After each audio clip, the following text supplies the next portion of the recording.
Hello मेरे प्यारे बच्चों, आशा करता हूं आप लोग सब बढ़िया होंगे। तो इस वीडियो में हम लोग क्लास 10 आईसीएसई कंसाइंस फिजिक्स से work energy and power continue करेंगे। लेसन 1 और लेसन 2 में ऑलरेडी बना चुका हूं, ये लेसन 3 है। प्रीवियस के लेसन आप डिस्क्रिप्शन बॉक्स से लिंक देख सकते हैं। तो चलिए स्टार्ट करते हैं बिना टाइम वेस्ट किए। Different form of energy. सबसे पहले हम लोग डिस्कस करेंगे, बहुत सारे फॉर्म ऑफ एनर्जी होते हैं। Mechanical energy. So, how do you define mechanical energy? What is mechanical energy? The energy possessed by the body due to its state of rest में या मोशन में हो, तब जो बॉडी में एनर्जी होगा, the energy possessed by the body due to its state of rest और motion, that is known as mechanical energy. अब मैंने दो वर्ड लिखा वहां पर, रेस्ट एंड मोशन। अगर रेस्ट में है तो उसमें पोटेंशियल एनर्जी होगा, अगर मोशन में है तो उसमें काइनेटिक एनर्जी होगा। ठीक है, अब देखो एक एक करके हम लोग करते हैं। पहले हम लोग आते हैं, आज का जो हमारा टॉपिक है पोटेंशियल एनर्जी पे। ठीक है, first of all how do you define potential energy? मैंने बोल दिया बॉडी रेस्ट में है, जो भी एनर्जी होगा उसके पास, उसी को हम लोग पोटेंशियल एनर्जी बोलते हैं। The energy possessed by the body at rest due to its position और शेप ले लो, और शेप एंड साइज बोलते हैं। The energy possessed by the body at rest due to its position और shape and size is known as potential energy. जैसे कि ले लो a body kept at a height h, उसमें पोटेंशियल एनर्जी पाया जाता है। अ कॉम्प्रेस्ड स्प्रिंग, उसमें भी आपका पोटेंशियल एनर्जी होता है। अ बेंट बो, उसमें भी आपका पोटेंशियल एनर्जी होता है। अ स्ट्रेच्ड रबर स्ट्रिंग ले लो, उसमें भी आपका पोटेंशियल एनर्जी होता है। तो इन सब केसेस में और भी एग्जांपल्स है, वहां पे आपको पोटेंशियल एनर्जी मिलता है। अब पोटेंशियल एनर्जी दो टाइप का होता है। ठीक है, अब ये जो पोटेंशियल एनर्जी होता है ये दो टाइप का होता है। एक होता है आपका ग्रेविटेशनल पोटेंशियल एनर्जी, ठीक है, जिसको हम लोग यू से डिनोट करते हैं। एक होता है elastic potential energy. So potential energy is divided in two part, gravitational, a body kept at a height h, elastic potential energy, a compressed spring। समझे? चलिए इसको डिस्कस करते हैं हम लोग, ग्रेविटेशनल पोटेंशियल एनर्जी और इलास्टिक पोटेंशियल एनर्जी क्या होता है।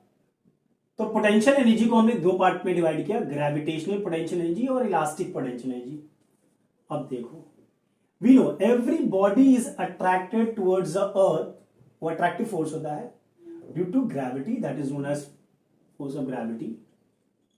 और वो जो होता है वो इक्वल होता है वेट ऑफ द बॉडी के।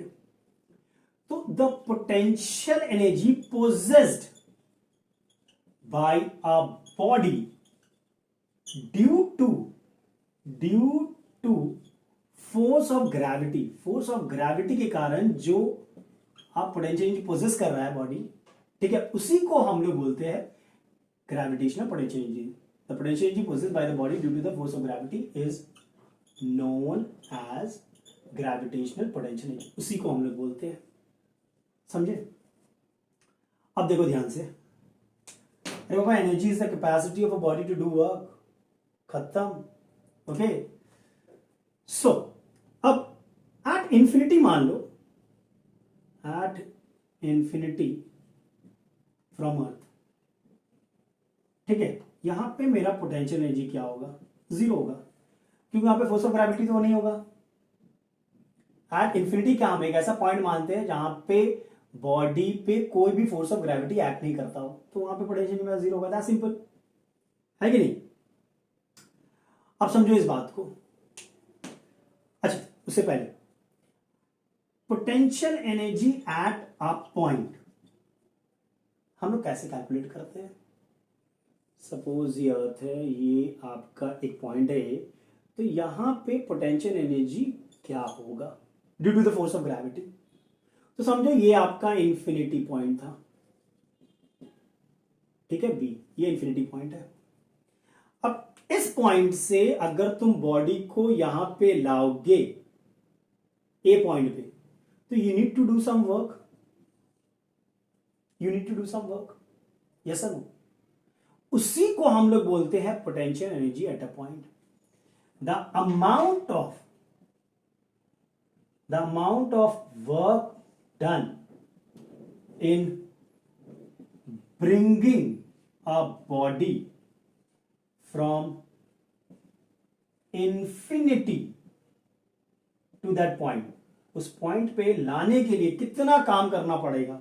The amount of work done in bringing bringing a body from infinity to that point is known as potential energy at that point. The amount of work done, work कौन कर रहा है, bye the force of gravity. कौन कर रहा है, force of gravity, है कि नहीं। Work is done on the body, मतलब नेगेटिव होगा,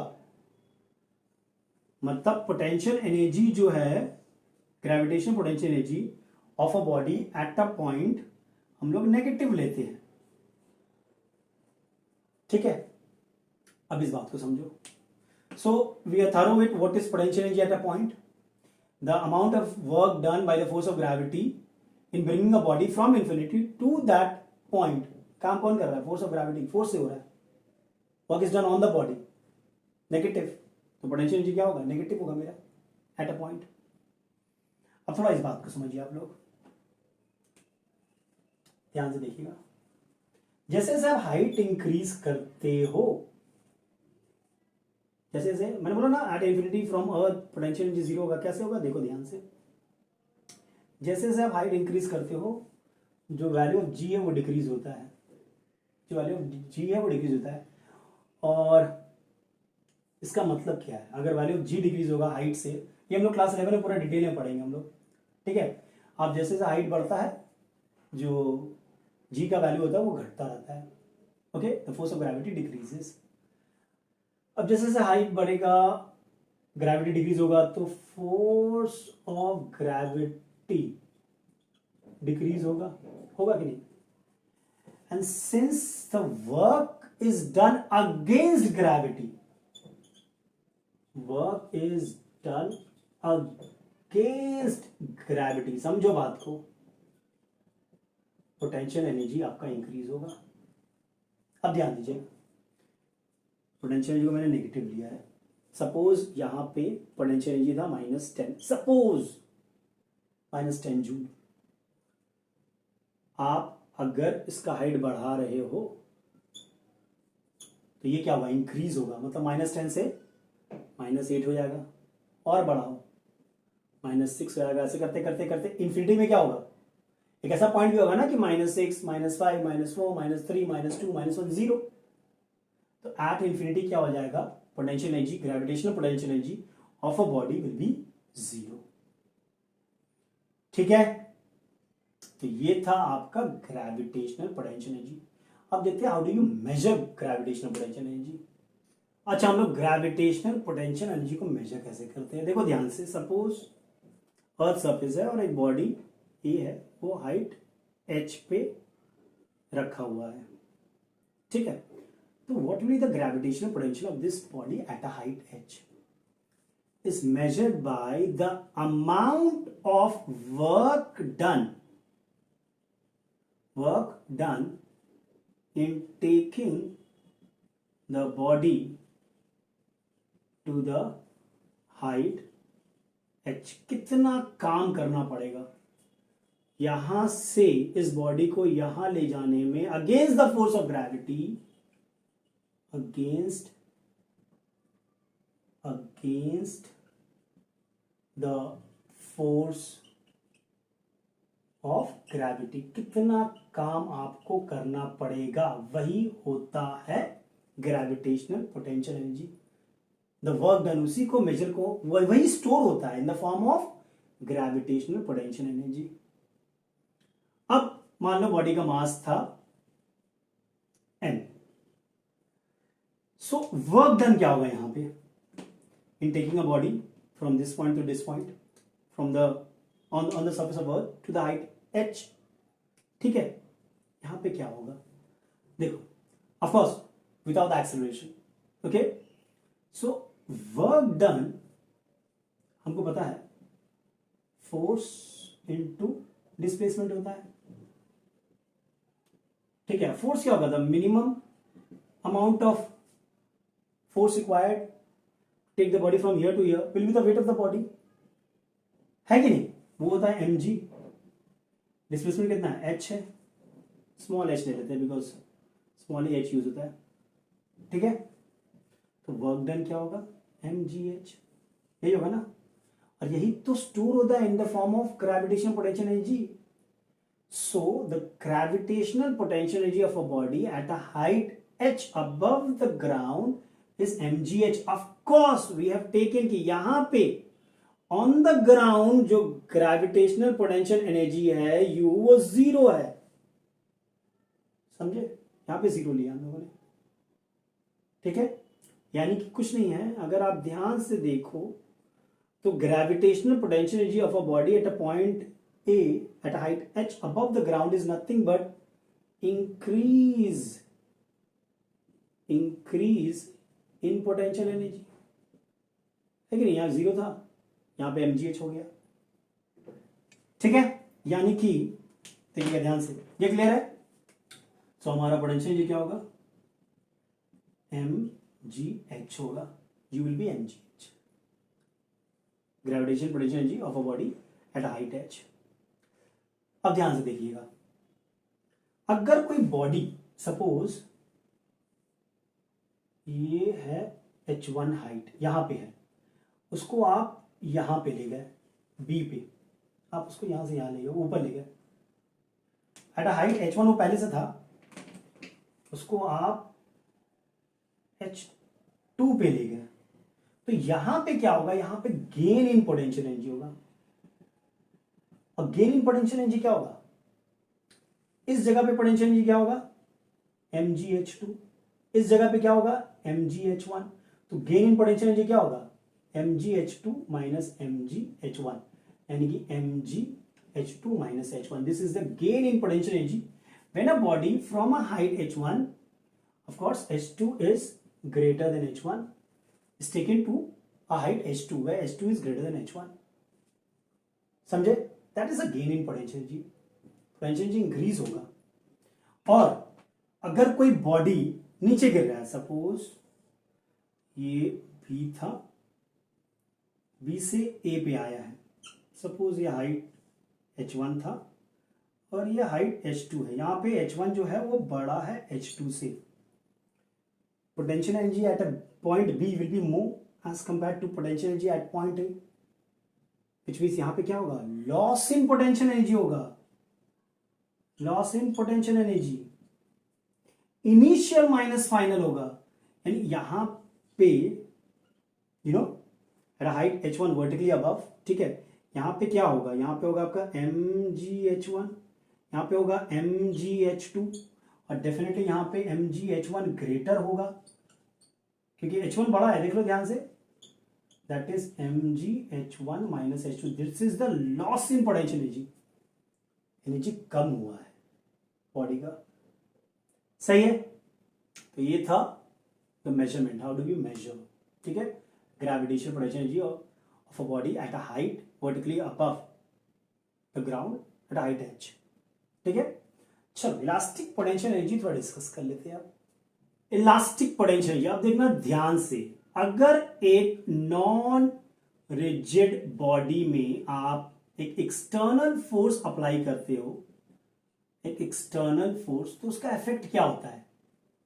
there is a change in shape and size, the body gets deformed, है कि नहीं? The body gets deformed. और जैसे ही आप फोर्स हटाते हो देखना due to the property of elasticity वो वापस अपना जो ओरिजिनल फॉर्म है, शेप है, वो रिगेन कर लेता है। बट अब देखो, जब फोर्स हमने लगाया एक्सटर्नल फोर्स, तो एक्सटर्नल फोर्स कुछ काम करेगा, work done by the external force, there will be some work done by the external force to deform the body, है कि नहीं? और वही जो वर्क डन है वो स्टोर होता है बॉडी में, store in the body as elastic potential energy, potential energy. वही जो वर्क डन है by the external force to deform the body is stored in the body as elastic potential force, यानी कि elastic potential energy, elastic potential energy, इसको define कैसे कर सकते हैं? Elastic potential energy is the energy possessed by a deformed body due to its shape and size. And how do you measure the elastic potential energy? को हम लोग measure कैसे करते हैं? How do you measure it? कुछ नहीं, the amount of work done in deforming the body, कितना काम किया गया वही होगा मेरा measurement. The amount of work done to deform the body, that is the measure of elastic potential energy, because that is only stored in the body as elastic potential energy. Energy is the capacity of a body to do work. सही है? चलो, तो ये था हमारा elastic potential energy. तो आज हम लोगों ने इस वीडियो में पोटेंशियल एनर्जी कवर किया है। चलो, इस वीडियो को यहीं तक रखते हैं, नेक्स्ट वीडियो में इसके बाकी के टॉपिक्स को डिस्कस करेंगे, ठीक है? Till then, take care and be safe, and if you like the video, do share, like and subscribe.